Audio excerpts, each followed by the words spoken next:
everyone, welcome to another session on the path to clear your CDCS exam. I am explaining the contents covered in the self-study material chapter wise. Come, let's move on to chapter 2, which covers the role of ICC and UCP development since 1933. This video also will cover the main changes happened in each 6 UCP revisions. So we will be encountering more facts and figures here. Let's first see the role of ICC played. ICC is a world business organization and has a fundamental mission to promote the international trade, promote and also regulate. ICC is founded in 1919. It has a global network which comprises 6 million entities with many companies, quasi-governmental agencies like chambers of commerce, other trade agencies, and also many business associations in more than 130 countries. ICC has 3 main activities, that is rule setting, dispute resolution, and also policy advocacy. It issues many set of rules and regulations from time to time to regulate and also to promote. It also serves as a dispute settling agency. Whoever follows ICC principles and tries to get an amicable solution in case of disputes.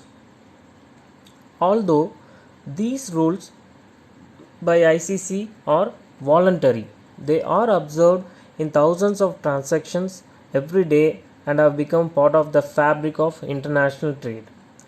ICC works closely with the United Nations, WTO, and also many intergovernmental forums including the G20. The above said are the things which makes ICC an unavoidable and an unbeatable world agency to follow them with respect to international trade finance.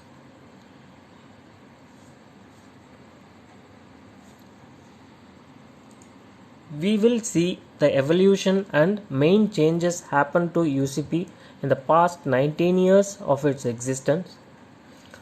As I already said, we are going to see many facts and figures. Try to memorize the years and the figures and also the numbers involved in it on examination point of view. We will explain the concepts covered in UCP 600 and other publications like ISP, EUCP, Incoterms and URR in the upcoming videos in detail. So don't worry if you don't get to understand on the specifications going to be mentioned as the changes happen to UCP 600 in the following slides. Every changes mentioned here are separate concepts to be explained and understood. So we will just see only the changes in a gist, just on the headings. So try to just understand that these are the things happen. So once we get to the full explanation on the coming videos, you will get to know, you can relate the changes with it. For global understanding on common interpretation, UCP 82 was published in 1933. So after UCP 82, there are total 6 revisions happened in the year 1951, 1962, 1974, 1983, 93 and 2007, and respectively their versions are UCP 151, 222, 290, 400, 500 and the latest UCP 600. So these UCP articles are always supplemented by URR 725, that is the latest one, and EUCP version 1.1, ISBP 745 and Incoterms 2020 along with the ISP 98.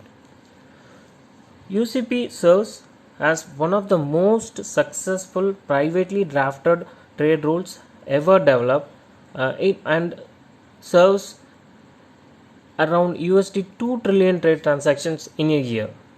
So that's a huge of numbers which is being happened through LC and UCP.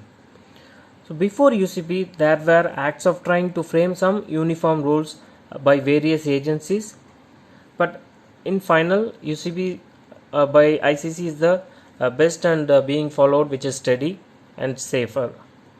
So example, the regulations affecting export commercial credits were adopted at the New York Bankers Commercial Credit Conference in 1920, and also in 1928 in Copenhagen.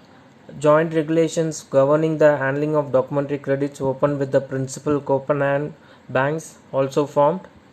But finally, in 1929, the ICC National Committees discussed a draft document titled Uniform Regulations for Commercial Documentary Credits.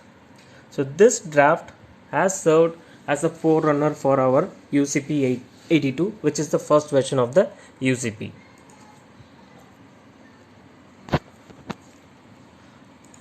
Let's see the version wise changes happened.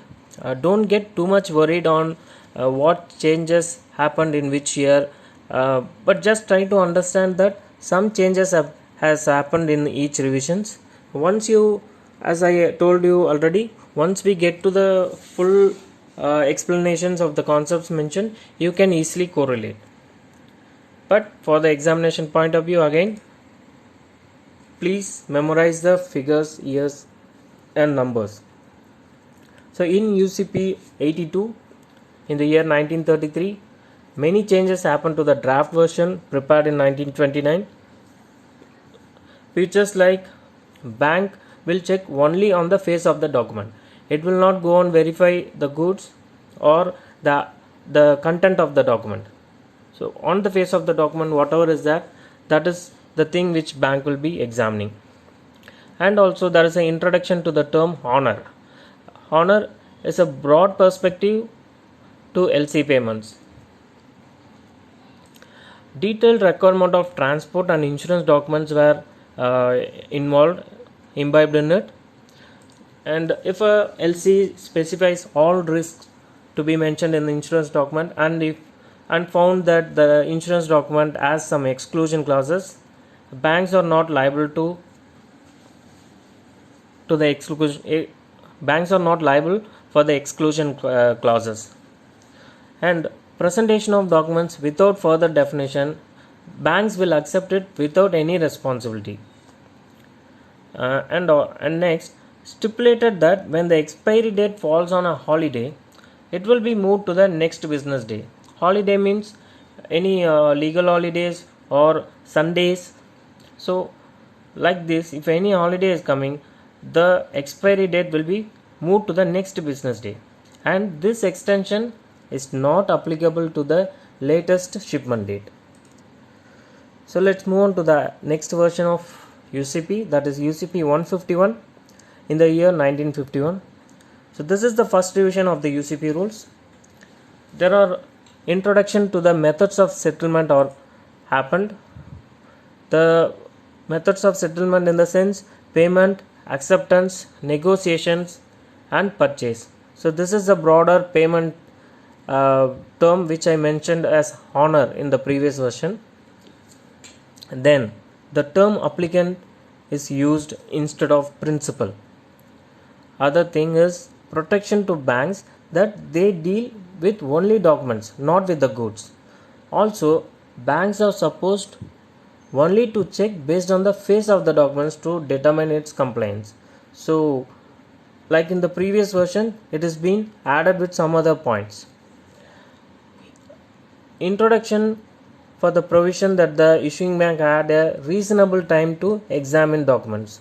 So this reasonable time has taken 2 revisions, which we will see in the following points. Then in invoice, they have mentioned the goods description should correspond to the words mentioned in the LC field 45A. This has seen a lot of confusions, lot of discrepancies has been raised in this front. So this correspond term will be explained when we see the invoice article. Next we'll move on to UCP 222 in the year 1962. In this year, ICC's acceptance has widened. the UK and the Commonwealth banks adopted the UCP for the first time. Provision that a LC is binding on all parties is involved.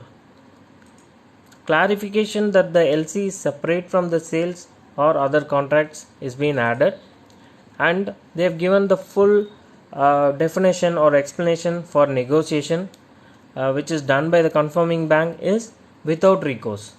Without recourse means once a confirming bank has checked the document and found it clean, and it has to negotiate, and if negotiated it cannot get back the money which it paid.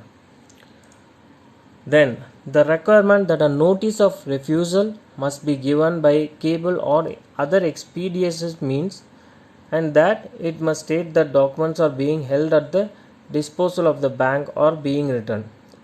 So it has to give the refusal in cable or any fast means, and also it has to state the disposal of the document, whether it is going to hold or going to return.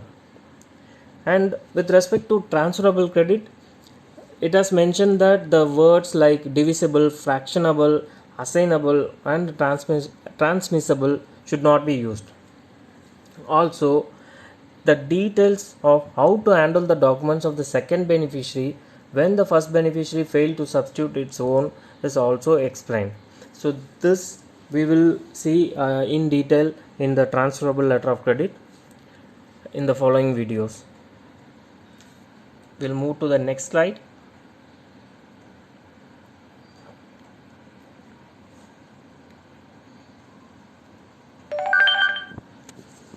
So this one talks about UCP 290 in the year 1974. Only very few changes were made. There is introduction to the word nomination, and also its uses are explained, and how to handle the inconsistency between documents were explained, and the preclusion of refusing documents are explained. That is, after certain, or if your refusal is invalid, you are precluded to refuse the documents after that invalid refusal. Next point is new articles on combined transport has been introduced, and they have given the default 21 days for presentation of documents is included.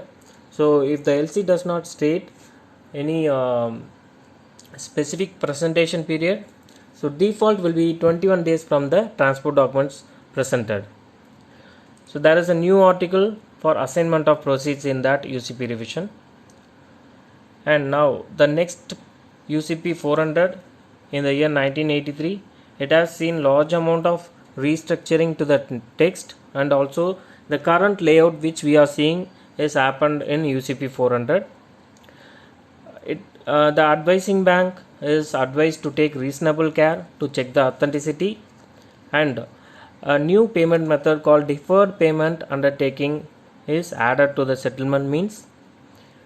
They have introduced a new article for bank to bank reimbursement, and also a new article for original documents.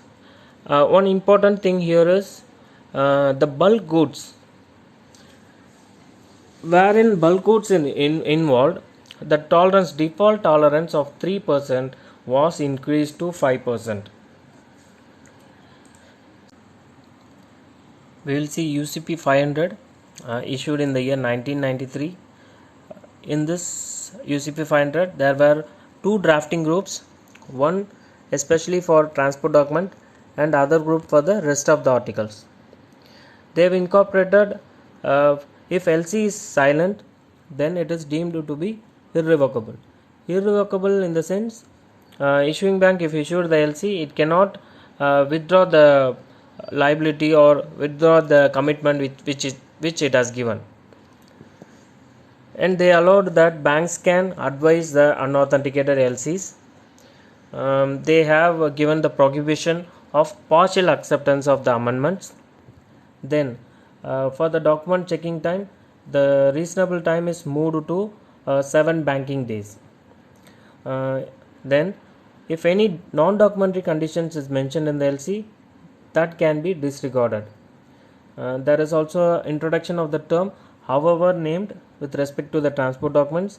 They have also explained who can sign the transport documents. There is a special mention to the transshipment with respect to containerized shipments. Before we move on to UCP 600, we will see certain main changes which happened between the period of UCP 400 and UCP 600. ICC has issued many number of papers, and also two new set of rules publications has happened in this period. So in September 94, ICC issued 4 position papers relating to the application of UCP 500. There are many changes which happened, like the amendment, LC amendment should not have any detrimental clauses. Then there is a special explanation for negotiations and more explanation on the concept of giving value through negotiation. They have also given much explanation on how to handle non-documentary conditions while examining documents. They have also explained the carrier name and how the carrier will be signing the document. Importantly, there was issue of the new publication called ISP 98, which was approved in 1998. After that, there was a new paper published to accept all the LC issued in the legacy currencies after Euro replacing the legacy currencies in 1999. So there was a situation in Europe regions where the specific legacy currencies of the individual countries are being replaced by Euro, the common currencies. So at that time, ICC issued a paper to dissolve the confusion around how to handle the legacy currency LCs. Then there was a paper in original documents determination after a couple of court issues. Earlier, only manually signed documents are marked as original or considered as original documents. Then the paper explained that there are other scenarios which will make a document original. So the second new publication which we said was EUCP version 1, which was happened in the year 2002. Now we have EUCP version 1.1, the current one. Then there was ISBP 645, which was issued prior to the implementation of UCP 600 in the year 2003. Introduced into the text of UCP 500 in subarticle 13A as standard for examination of documents. We'll move on to next slide. The UCP 600 issued in the year 2007. A lot of new articles are involved, especially covering the definitions and interpretations. The removal of reference to revocable credits is an important one, which means all the LC issued under UCP 600 are irrevocable. There is a new subarticle covering documents lost in transit.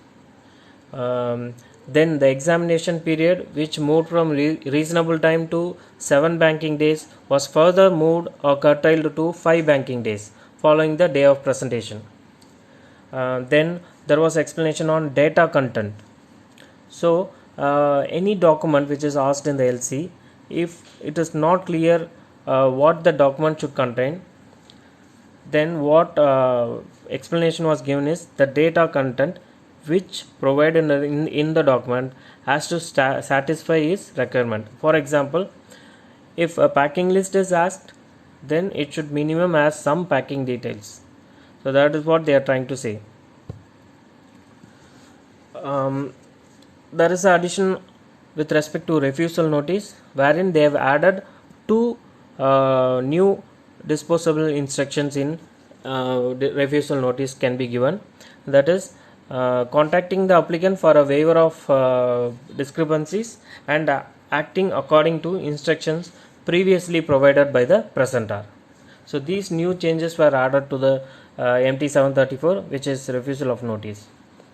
There is a updated ISBP publication reflecting the changes made in UCP 600 issued under cover of publication number 681. After that, ISBP 745 was issued in July 2013, which is the latest version it is being used. So with that slide, we are coming to the end of this chapter 2. Thanks for watching. Please like, share and subscribe our chapter wise classes to clear your CDCS exam.